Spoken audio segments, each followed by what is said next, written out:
dikemukakan tentang bagian-bagian dari laporan keuangan toh. Sekarang ini ada aku dapat contohnya, tapi satu Ji. Apa kau dapat? Laporan arus kas. Oh, kalau saya neraca. Kalau saya laporan perubahan ekuitas, kalau saya laporan laba rugi.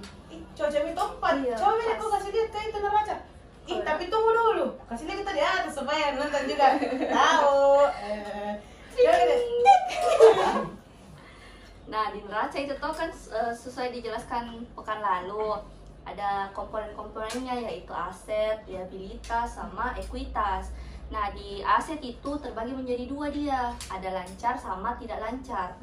Di aset lancar itu ada kas, ada piutang, sama persediaan. Kalau di total semua itu, saya ambil contoh di PT Angin Ribut. Nah, di PT Angin Ribut itu dia kasnya 200 juta.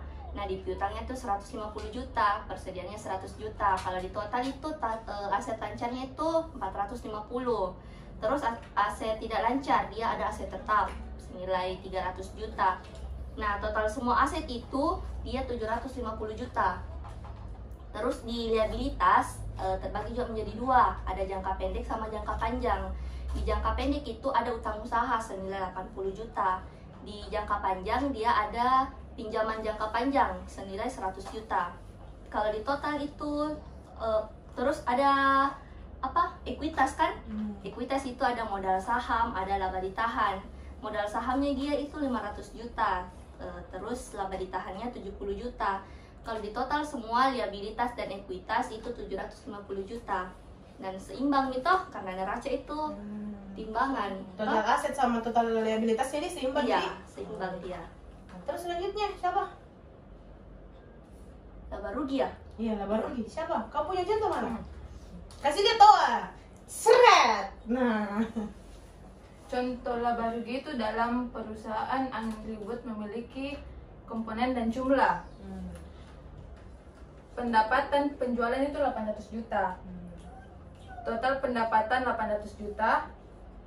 Harga pokok penjualan 400 juta. Beban pokok penjualan 400 juta. Laba kotor. Beban operasional 200 juta. Total beban operasional 200 juta.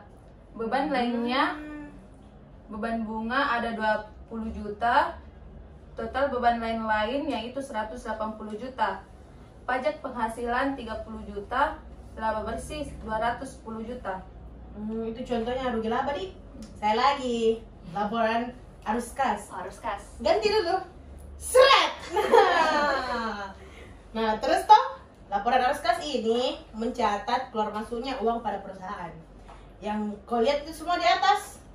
Nah, pada periode ini ada arus kas dari aktivitas operasi itu nilainya 300 juta. Nah, arus kas dari aktivitas operasi ini berasal dari kegiatannya perusahaan. Hasil penjualannya, pembayaran gajinya, pembayaran pemasoknya dan lain-lain.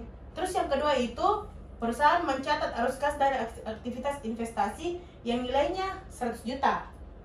Nah, itu diambil dari pembelian atau penjualan aset jangka panjang dan investasi. Terus yang ketiga, ada yang terakhir itu toh laporan kas pada arus aktivitas pendanaan. Nah, situ jumlahnya 50 juta. Itu berasal dari arus kas yang terkait dengan pendanaan perusahaan seperti penerbitan saham, pembayaran utang, pembayaran dividen kepada pengelola saham. Gitu. Nah, yang terakhir itu apa?